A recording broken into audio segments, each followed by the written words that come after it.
Hello, welcome to another Gundam Operation 2 video. That is the new suit, the Geara Zulu EH, or some people told me it's supposed to be EY, I think the name's Iliac Hugo, but I think they put Hugo in it, or maybe it's supposed to be pronounced that way, but yeah, either way, it's supposed to be like, like it's Canadian or some shit, like the but yeah, I want to go ahead and get to the nitty-gritty of this suit. It is a very simple raid at 600 and can do simple quite well. I actually have a couple of matches recorded.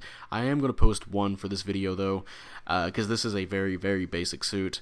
I do have a couple of AQMs recorded for this. If you guys don't know what that is, AQM is a certain kind of match I do with friends where we just record us just playing a match together. So yeah, you guys will probably laugh like we did. I'll post those soon enough this week. But yeah, let's get on to the stats of this suit. I did mention this is a 600 raid, and it has 20,500 health with 14 ballistic and 20 beam resistances, 32 melee resistance, 17 range strength, 43 melee strength, 130 movement speed with 225 boost speed. Ooh, hit my microphone there. 75 thruster gauge and 69 turning speed. Nice. That does turn into 78 in space though, so yeah.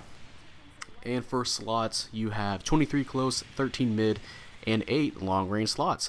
And yeah, this is the resistance, the ballistic and beam resistance is kind of low. I did buff those up for some of my builds. The 30 melee resistance, you can, for a tanky build, you can get over 40 beam and melee resistances, which helps out quite a lot for this suit, because it does have a good amount of health, 20,000.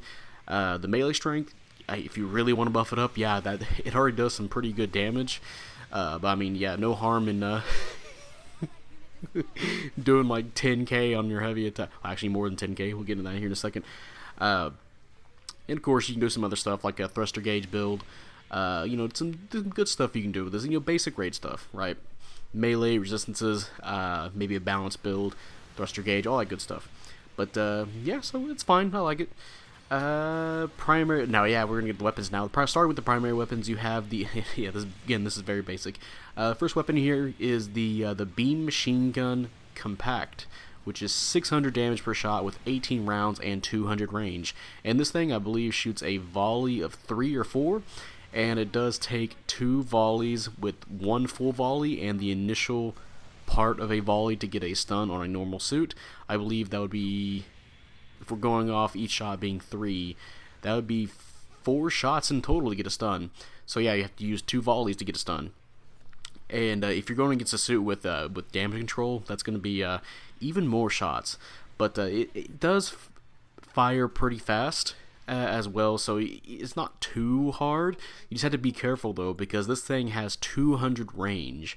So if you're in, you're going to be in a lot of sights of generals at this cost, because it is 600 and there's quite a few generals and even supports that can, if you stop once, you don't have a dodge roll. If you stop once, they're gonna fuck you up with a lot of different stun, with stuns. Like something that comes in mind is like the recently we had the Gogu Vertex Kianos, which has what, 3, or the Haikushiki Kai, which has 2 stuns, or something like the Gogu Vertex Xanthos, which has like potentially 4 stuns. So you have to be really careful how you approach people at close range with this weapon. But as you can see, it does stun pretty fast.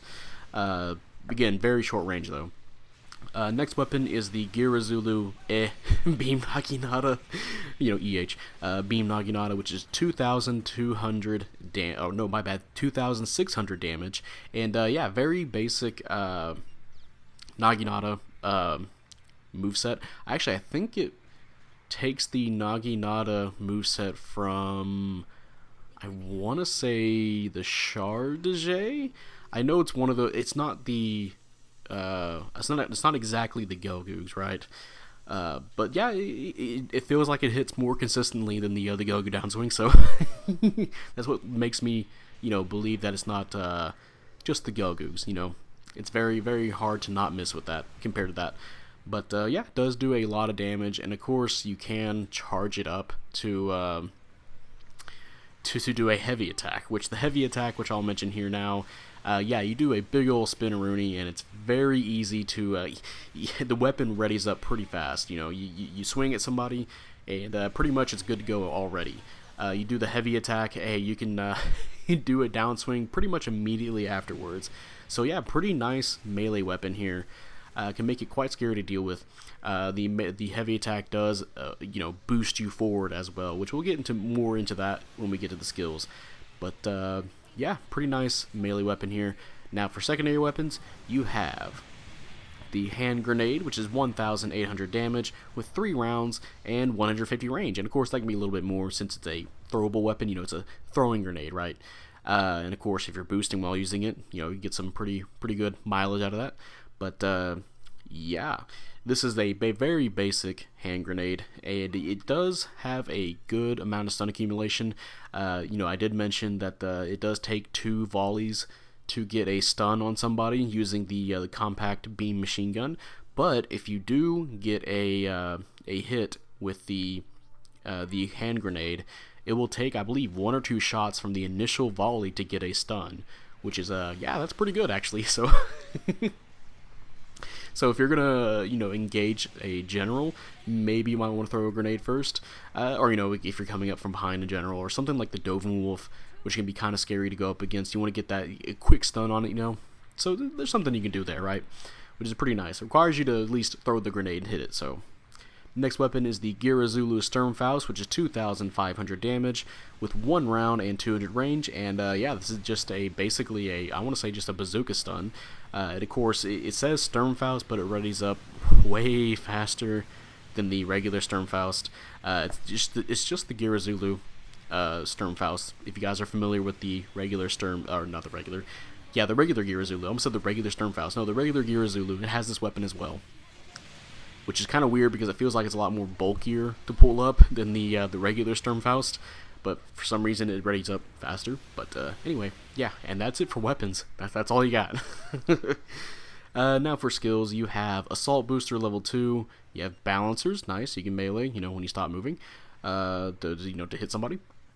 You have Ambac level 2, you have Maneuver Armor level 2, I believe that's when you're boosting, you can tank instant stuns, and you will take, I believe, 10% less damage as well. You have Force Injectors level 2, so you can keep boosting around multiple times in a row. You have Melee Combo Controller level 2, which is 3 melee swings. You have the Damage Control level 2, so stun accumulations will take longer to stun you. You know, as a reference, let's say that you're fighting a suit that requires 2 shots of its beam rifle to stun you. Well, now it'll take 3 or 4, depending on the stun accumulation of the suit. So that's pretty good since you have Maneuver Armor with this skill as well. And, you know, heavy attack.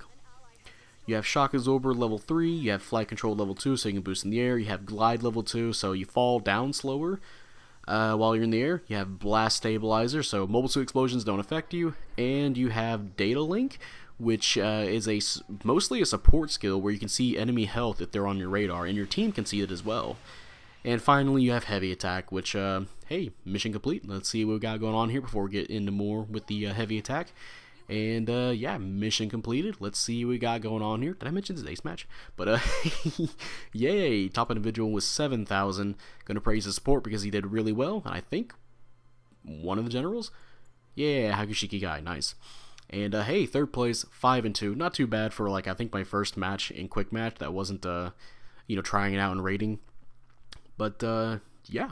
Now on to the Heavy Attack, which I kind of already spoiled what it does. Basically, you do you spin the Naginata in your hand and you boost forward. And it has around the same speed as your normal boost speed. And it covers quite a distance. Not like a huge amount of distance, but enough to where like you can catch people off guard pretty easily. And it's not quite as useful mobility-wise as, let's say, you know, the BR like Customs Heavy Attack. But, you know, there's some moment, you saw me at the end there just spamming it, which I kind of just trying it out, right?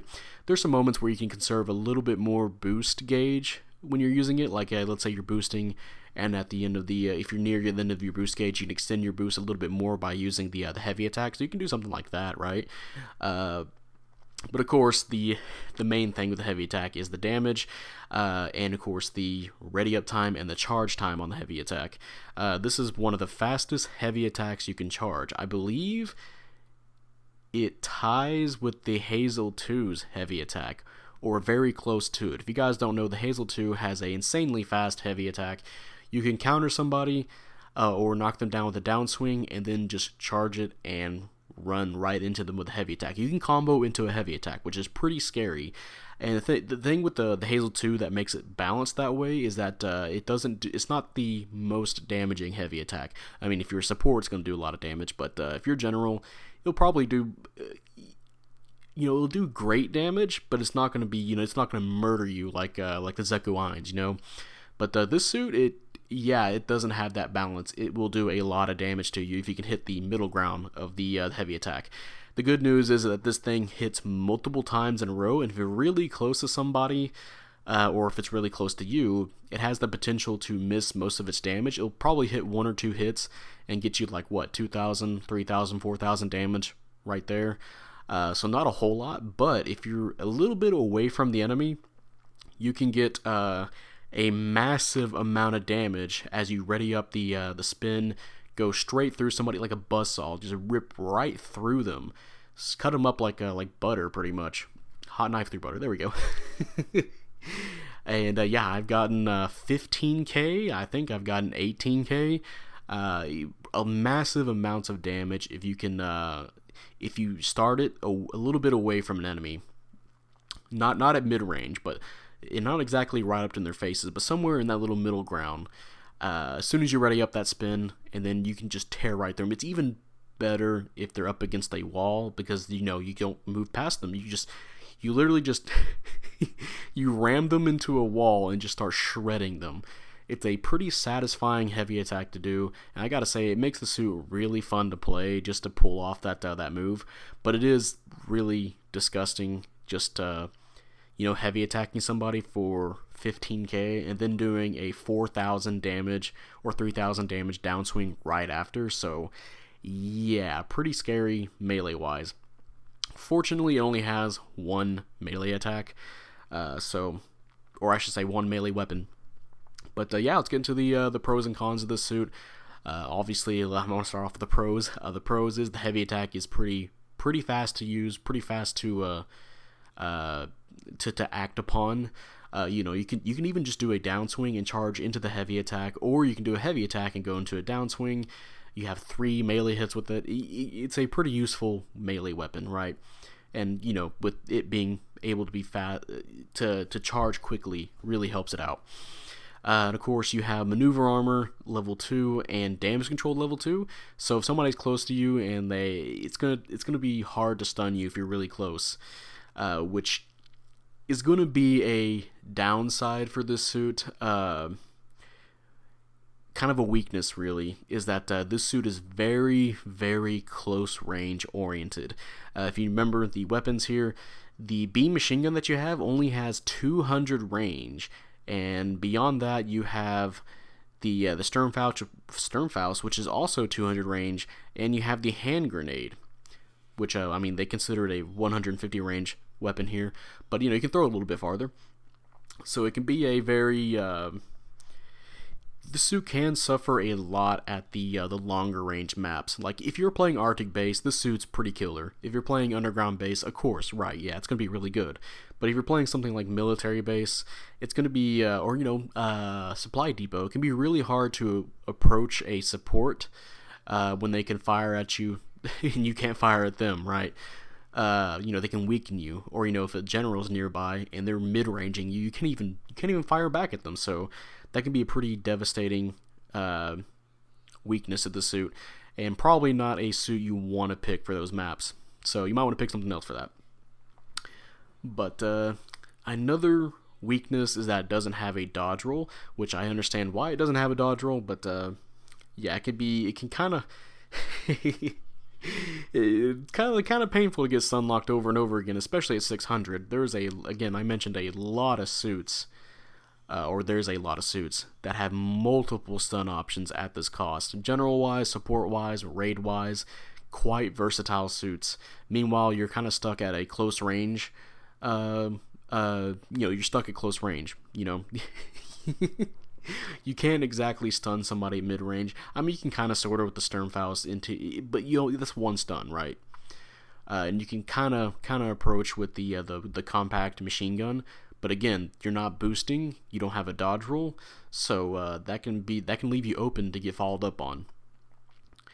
But yeah, that's pretty much it for the Zeku Ain's EH, or not Zeku Ain's, my bad. The Geara Zulu EH.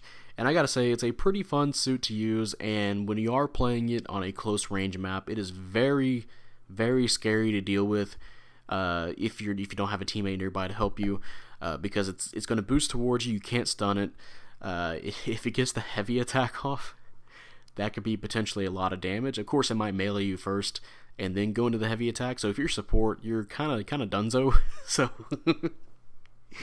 And of course, if it can stack on a lot of damage against you if it's using the Sturmfaust and the beam machine gun, to kind of whittle down your health, or get the stun and then start going to melee, right? And yeah, again, the heavy attacks really good. It's a really fun suit to play at these close range maps, but obviously, as I mentioned before, it can be kind of tough to play at long range maps. So yeah, I think it's a pretty good. I would say even a strong suit. At this cost, but again, it depends on the map, which, I mean, that's fine. Some suits work better on maps, certain maps, like the you probably don't want to play as Zamel on Arctic base, but this suit, yeah, can do really good. But yeah, that's going to be the end of this video. If you guys enjoyed this video, leave a like, subscribe if you want, I'd really appreciate it. And type up in the comment section on how you feel about the almost said Zeku Ain's again, the Geara Zulu EH. Do you like it? Do you hate it? And again, I think it's a pretty fun suit to play. I actually have quite a bit of matches recorded with it.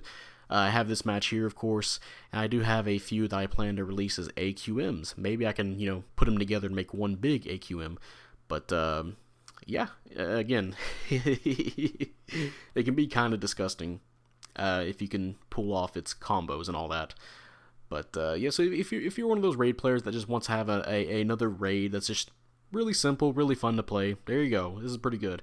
If you prefer a little bit more versatility, probably not the suit for you. But or if you just want to play something that's really stupid and fun, this is definitely worth the roll. But yeah, that's gonna be it, and I will see you guys later. Bye.